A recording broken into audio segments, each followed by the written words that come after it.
I'll give you mine. After a night of heavy drinking at the club social, my junior, who'd missed the last train, made this suggestion to me. To be honest, the proposal was tempting. I wanted it so bad I could taste it. She dangled it right in front of me. It would be impossible not to get excited. I lost all sense of reason to her offer. My name's John. I'm a junior in college, just your average guy, or at least that's what I pretend to be. Ever since I was young, I've been a huge fan of video games and comics, what you'd call a geek, especially hooked on this one particular game. I'm so into it that I even have its action figures on display. It's a famous RPG series abroad, and I've played all the way up to its 14th title. I particularly love the 7th title, to the point where I have every character's figure displayed on my shelves. But out of all, there's this one heroine, a graceful lady skilled in martial arts, who might as well be my first love. I'm head over heels for her. But my obsession means I've bought not only her figures but keychains, posters, and even a body pillow. To outsiders, I'm probably just another creepy geek. I'm definitely one. I know that. That's why I tried to blend in at college, making some friends, engaging in some social activities.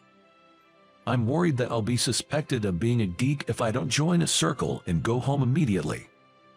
By the way, the main reason I'm so cautious about revealing my geeky side is because of a past experience where I was dumped and ostracized after being outed as a geek. John, you're such a geeky gamer.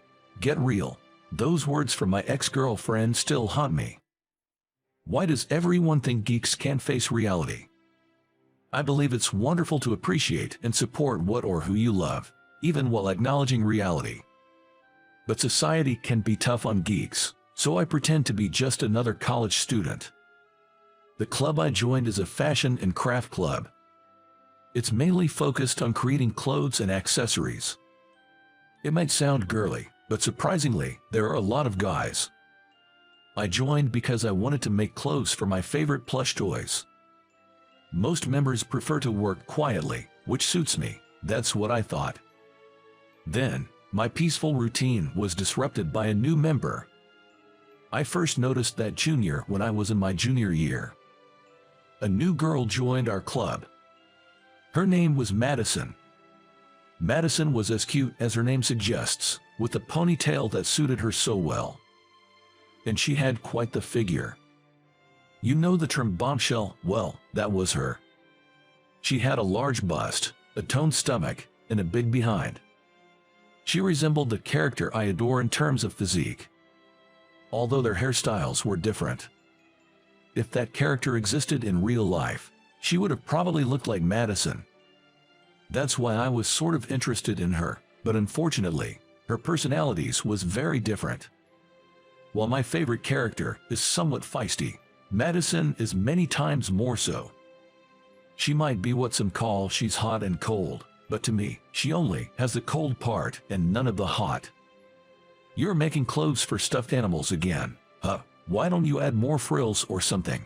I don't need frills. It doesn't suit this type of stuffed animal. It's not about what suits or doesn't, isn't it, just because you're bad at adding frills? She always teases me like this. I could tolerate just that, but she seems to be a pretty active woman, always planning various events, like socials or outings. I've declined all of them, but surprisingly, many people attended. Because of her initiatives, she's become the center of attention in our club. It's surprising how well she gets along with people, even though she has this kind of vibe, but observing closely, Madison seems to get along pretty well with other guys. She'd laugh, compliment, and even crack jokes with them. But not with me. With me, it feels more like she's mocking or pointing out my mistakes. The way she acts around me is so different from others that I can't help but feel she dislikes me. If she didn't like me, I'd prefer she keep her distance, but she keeps getting involved. I especially tried to avoid their socials because I knew it would be even worse. You'll come to the next gathering, right? No, I'm not going to. It's close to your place and I've even counted you in for the reservation. Please come. She forced me on the spot with that. I was taken aback by this. If the reserved number of people don't show up, the restaurant's food will go to waste. It's a hassle for the restaurant staff, and the attendees were expecting me to come, so backing out now seemed almost impossible. Sighing, I reluctantly decided to attend the gathering. As expected, when I went to the gathering, I just sat at a corner table sipping on my drink, watching everyone else having a blast. Right in the middle of the yapping was Madison, and she looked somewhat endearing when she was caught up in the fun. But she's the polar opposite of the kind of character I like. I can't help but wish, maybe if she was a bit more demure. I guess that's why my ex-girlfriend used to tell me I'm out of touch with reality. But daydreams are just daydreams. I don't let them affect my real life. Lost in such self-justifying thoughts, time flew by, and I mean really flew. I had missed the last train. But it wasn't just me who missed it. It was Madison too. Turns out, the train connections to her house weren't great. She checked the schedule, thinking she had enough time, only to find out that there were no more trains. Oh man, I forgot about the transfer because this wasn't my usual station. Madison, well, she might seem all put together, but she has her moments of absent-mindedness. Every now and then, she makes silly mistakes. I've seen her mix up thread colors on her sewing machine, but missing the last train. That really hurts. Around this station, there aren't many hotels, and taking a cab to where there's one would certainly hurt the wallet. Also, I used to live in an apartment far from the university because the rent was cheaper. Meaning, around my place, Madison didn't have any friends, no one to take her in for the night. Hey, you live nearby, right? Can I crash at your place? Sure enough, Madison came up with that request. No way. And I immediately shut her down.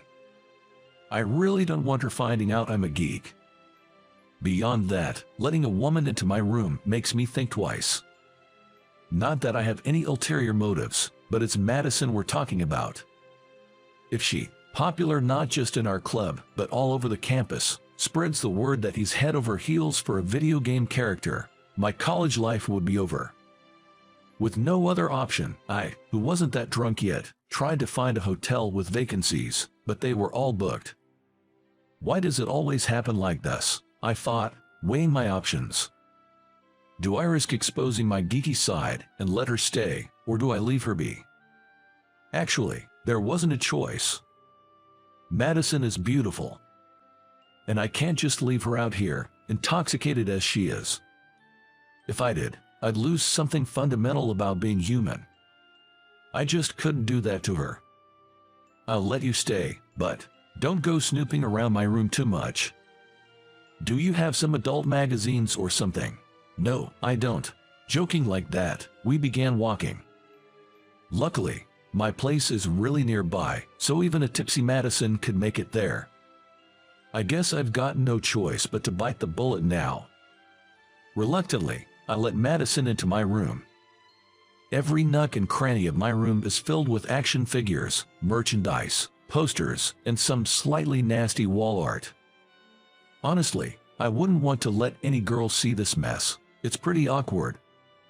I thought about tidying up beforehand, but there's just too much stuff to hide, so I had to give up on that idea. I was certain Madison would mock me, saying things like, "You've got so many girl action figures, it's kinda creepy," or "Oh wow, so making outfits for plush toys was your hobby, huh?" But to my surprise, oh, is that T from the Final Fantasia series. By the way, this series is a game title, and T is my favorite character from it. Wait, you know it? I don't just know it, I absolutely love it, especially Final Fantasia VII. Oh my, you have the main character's action figure too. I adore this character. Madison's eyes were shining like I'd never seen before. Those eyes, they were definitely the eyes of a geek. I knew because I'm one of them too. And she seemed to be quite the hardcore fan. I missed out on that figure in the draw. I'm so jealous you have it. I just got lucky. The odds were really against me. Wait, Madison, you're a geek too. I was taken aback by this surprising side of her. She blushed and hesitated a bit. Yeah, I am. But you know, nobody around me plays games, and I can't really talk geek stuff with non-gamers, so I kept it to myself. It's nice to find someone with the same interests. Where did that usual cheeky Madison go? Seeing her slightly embarrassed smile was quite the contrast. I'm not into hot-cold personality, but there's something about that gap in personality. As I was lost in thought, Madison began looking around my room. This poster of T is so cute, and you have so many cool merchandise, but there's one thing that's a bit disappointing. She was excitedly looking around my room when suddenly, her eyes fixed on me with a stern look. Did I do something? I thought, tilting my head. Madison then pointed at my figure shelf with a snap. The way you've arranged these figures is so messy. We can't see the T in the back. To be called out for my figure layout was unexpected, and I was left dumbfounded. Truth be told, I don't really have a knack for displaying figures. I just kind of placed them there. I didn't expect Madison to critique it. You should use a stand to elevate them like this. Oh, really? Yes. It's such a waste when you have all these cute figures and they are not displayed properly. Madison pouted as she said this, and her expression looked so much like T's that I couldn't help but laugh. Why are you laughing? It's just, you kind of looked like T just now. Really? Yay. I love T because she's so cute, so that's a huge compliment. Madison's genuine excitement was quite adorable. I often wished she was like this all the time, but apparently, when she gets as excited as she was today, she tends to speak fast or gets carried away with the conversation, so she usually tries to control her tone. Actually, I've always thought the clothes you make for the plushies would look cute on a T plushie. I was being careful not to sound too geeky, but it ended up sounding harsh. I'm sorry. It seems she was trying to be considerate in her own way, and it wasn't that she disliked me. Knowing this put me at ease, and I felt we could become good friends from now on. Just as I had this thought, I glanced at the clock and realized it was already late into the night. Staying up any later would make tomorrow tough. Maybe we should call it a night. Yeah. Oh wait, isn't today the announcement for the limited T figure draw? Madison's reminder brought it back to my mind. The results for the exclusive figure draw were due at midnight. It seems Madison had entered the draw as well, so we both checked our emails. And the result was, I didn't win. What a bummer. Frustrated, I slammed my fist on the floor. I really wanted that figure, but if you don't win the draw, you can't even buy it. I definitely don't want to buy it from a scalper, so I guess I have to wait for another chance. As these thoughts filled my head, Madison said, I actually won. Seeing my despair, Madison whispered, looking somewhat apologetic. Wait, what? I couldn't help but stare at the email she showed me. The email confirmed her win. Why did she win, and not me? It's not like I love T any less. A pathetic sense of jealousy welled up within me, and I didn't know where to look. Because if I look at Madison now, I might end up giving her a weird, envious stare.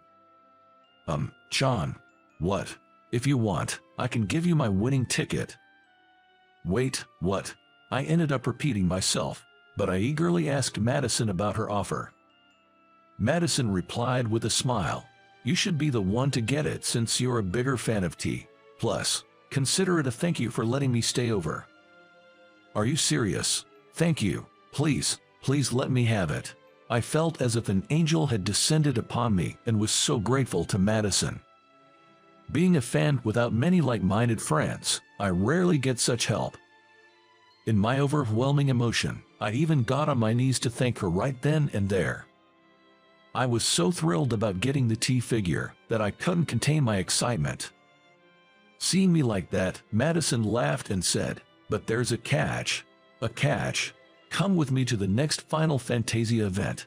Even though she said it was a thank you, Madison was inviting me to a big event that was about to take place.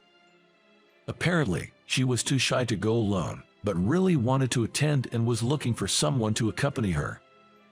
I know you well enough, and I think we'd have a great time chatting. Smiling, Madison made me an offer I couldn't refuse, all for the sake of the figure. Over the next few months, my relationship with Madison underwent a drastic change. To be honest, I was thrilled to have a fellow geek as a friend. Being passionate about something and sharing it with someone is just so much fun. Madison and I attended events together frequently. She'd even come over to my place to play video games. She'd help rearrange my figure displays, which I greatly appreciated. I'll keep helping with your displays since you're so hopeless at it. I'm counting on you. By the way, I've been to her place too. Her figures and stuffed animals were neatly arranged, and it genuinely surprised me. She had a sense of style that I lacked, and it made me see a different side of her. By discovering new sides of each other, we began to respect each other even more as individuals. Before I knew it, Madison became my wife. We spent so much time together, going on dates while calling it fan activities. We probably went on more dates than most couples. Of course, we both understood each other's fan activities. Whether we were attending events together or one of us couldn't make it, we'd cheerfully send the other off. We each had our favorite characters, but we trusted each other as future partners. I'm glad we missed the last train that night.